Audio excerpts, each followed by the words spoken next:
and we're going to fit some reversing sensors to this car. Pretty simple job, doesn't take too long. So first things first, we need to see where all the wires go. So I've taken some of the back panelling out. I've just pulled out the access, pulled out some of the cladding and the plastic covering the back. Pretty easy to do, only takes 10 seconds. And you can see down here, we're going to bring the wires up through this hole. Yeah. Okay, so what I've done is I've got some electrical tape, and I've marked some electrical tape on the car where I think I want to put these reversing sensors. This is not an exact science, so you want to have a look at your bumper. You want to make sure that where you put the sensors is on quite a flat surface on your bumper, but you want to get them as far to the corner as possible so that it gives you...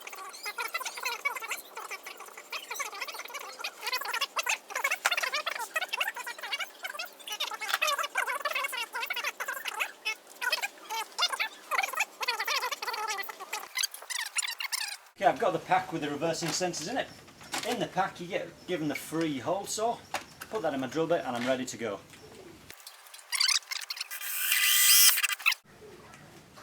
Okay, same on this side. So we've marked up again in the same place. We've marked up with just some tape, put it on the car. We've marked up where we think the next sensor should be. So we've put a piece of tape.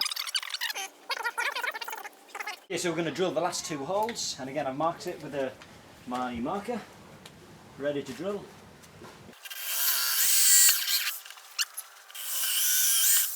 Okay, so now all the holes are all ready, they've all been drilled, they're all ready to now put our sensors in. So in our pack we've got 4 of these sensors, so we'll start off and push them in through all these holes to cover up all the holes and get them fitted in. So this is a pretty simple job to do, straightforward. It's as technical as shoving it through the hole. Shove it in. You'll see this wire popping down. There it is.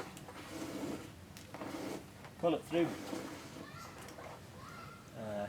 They have instructions on the back that says that needs to be up. Make sure you get that in the right place.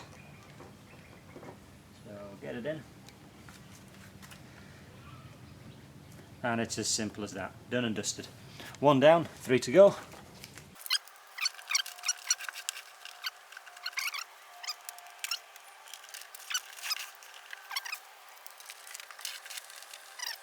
Okay, so we've now got all the sensors in. As you can see, they're all in nice and tight. All look beautiful. And we now need to find an access point under the car, and we also need to just tie these up underneath the car so that they don't drag down and hang down. So we'll stick them around the back of the bumper. Okay, so we've pulled all the wires through. You can see, pulled them all through this access point here. There's a rubber grommet. We've cut a hole through it and just shoved all the wires through it. So we've got all the wires ready to plug into our little control box. Okay, so now we need to get the wires for the reverse lights. So as you can see here are all the different lights. It's very obvious which one's for your reverse lights because you can see around the back as you turn your...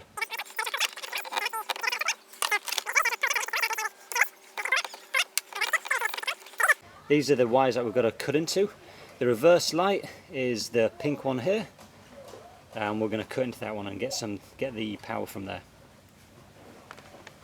So I'm going to slice, this is my wire, this is my reverse power wire, so I've got to splice into this. So I'll get a Stanley knife out and I'll just carefully cut away some of the insulation. Yeah, so I've got the power wire. As you can see, I cut into the reverse power wire, and I've spliced into it, attached the power cable to it, and then I've covered it in electrical tape so I can make it nice and clean. As you can see, it's getting power from there. And I'll shove all these wires back in there, this plastic conduit. Shove it all into, make it nice and tidy. Okay, so we're now ready. We've got the power cable all wired in. We've got it all in the right place. So we just need to plug everything in now. So here's your control box. Get it all plugged in.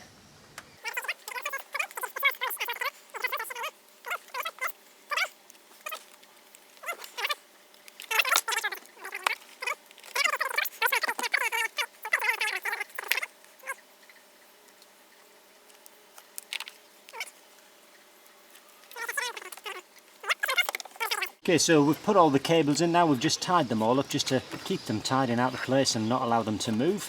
And we've shoved all the control boxes in place and put the little beeper in there.